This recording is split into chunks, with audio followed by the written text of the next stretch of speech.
Hey, this is Mr. Internet. I'm here at the Ultimate Wrestling Training Academy, and you're watching FrontRowFanatics.com.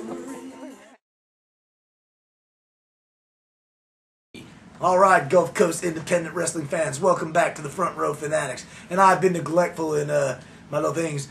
Heineken beer in no way, shape, or form sponsors right. anything that we have to say or do. It's just the Gargoyle's favorite beer. So, you know. If they want to sponsor us, give us a call. Hell Shoot us yeah, an email. we're all up for some sponsoring now. So, Hell yeah. with that being said, we're going to continue our review of Ultimate Wrestling's Milton Massacre, and I'll let Mr. Internet take it away. All right, our next match. Our next match was a tag team title match, which pitted the current champions, the First Sons of Ultimate, Mr. USA T.A. Jones and Pure Doug Pitt, taking on a tag team we have seen tag together a couple of times before, the Amish Assassin and Party Gras Justin Stone. And have you seen the guns on Stone lately? My yes, God. he's looking buff now. But, you know, like I said, didn't really work out for Amish Assassin and Justin Stone. You know, a couple of Power Ranger kicks, that patented flying shoulder from T.A. Jones, and it was all over 1, 2, 3. Yes, you know, unfortunately, Amish and Justin Stone, I think, need some more matches together as a team to develop the cohesiveness to be able to be an effective challengers for the tag team titles, because Doug and TA mesh well. They are a unit. They're like a well-oiled machine. But, you know, they gave them, you know, a good battle. But, you know, the bottom line is the cream rises to the top, and the Ultimate Tag Team titles, the First Sons of Ultimate, retained their championship belts and defeated the Amish Assassin and Party Gras Justin Stone. And the one thing there at the beginning, that's some of them little gyrating dance off and stuff. Oh my God! You know. Well, you know, I think Amish is learning that it's bad enough to get injured, but once you recover and heal from that injury, people know.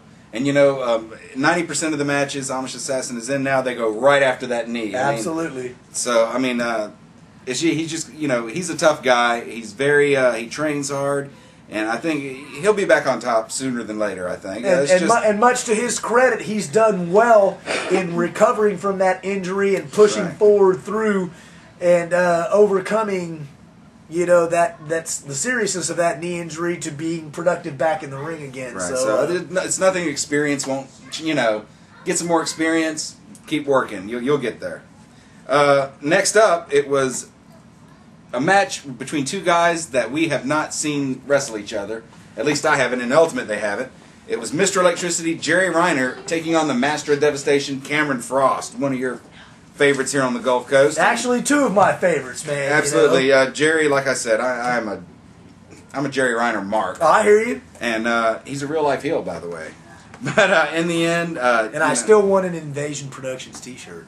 Doesn't everybody? Yeah, I'm telling you. But in the end, it was Cameron Frost that beat Jerry Reiner with the Omega Crusher. You know, Jerry, of course, did hit that patented Shining Wizard once in the ring, and this was one of my. I was really looking forward to this match, and like I said, winner loser, the fans won on this match. 5-star match all the way. Absolutely, two guys. You know, you've got the hardcore, grizzled veteran Jerry Reiner, who's been around this area on the independent wrestling scene for quite a while. You know, versus Cameron Frost, up-and-coming young superstar, you know, that's on the rise. Two guys, fan favorites, you know, though at the time, you know, Jerry right now is not so much the fan favorite, but two guys, wrestling fans in this area, enjoy watching, putting on a clinic for the fans. So, once again, like you said, the fans won in that. Whether you're a bigger Reiner fan or a bigger Frost fan, the crowd was into it. I enjoyed it. Great match. And, you know, I hear a lot of, you know, we call Jerry Reiner a veteran. He's been doing it well over 10 years, probably 16 years. But I hate using the word veteran. I still think Jerry Reiner's best match is still to come. The guy's got a lot of fuel left in the tank, and I can't say enough about him. And I like Cameron Frost, too. I wanted to say that about Jerry. He is phenomenal. He himself came back from a terrible knee injury. Absolutely. And had to change his game a little bit, but still a very effective and very entertaining personality in the ring. Shows the mark of a consummate professional by being able to adapt his style to compensate for an injury. You know, it's hard changing when you're used to wrestling one particular style for the majority of your career. When all of a sudden an injury limits you in what you can do in the ring, you have to change your game. You know, much like Mays said from early in his career, he did a lot of the aerial stuff. Now he's more the physical bruising ground and pound style. So I got a sneaking suspicion Mace could still do some of that high flying. He's just saving it. Yeah, he's holding out on us. He's got it in the back pocket there. But also, one thing I want to say to Jerry. When are we going to get some Best of Jerry Reiner, like Volume 11 or something? Yeah. My DVD collection needs some upbringing. It's looking a little thin in the skin. That's right. Also, we need another roundtable, shoot interview, something. Invasion Productions on YouTube, folks. Check it out. Yeah, if not, how about Invasion and Us up on there, man? Let's see you say, woo! All right, moving right along. How are we doing on time? We good? All right, the next match was a Ultimate Wrestling heavyweight title match, and it pitted the current champion, the man, Death Row, against Johnny Rebel. And I got to give it to Johnny Rebel for getting back in the ring with Death Row. Last time these two guys faced each other in the ring, Johnny Rebel sustained I'm not sure if it was his back or ribs, but he was carted off to an ambulance there. So that's because Death Row whooped his ass. Well, yeah, so I got to give my hat off to Johnny Rebel for getting back in the ring. And Johnny Rebel actually taking a page from Cameron Frost. Most of the time you see guys get in the ring with Death Row, you're on defense the whole time. Johnny Rebel initiating the first blow, attack the arm of Death Row, attack the knee, trying to keep him grounded.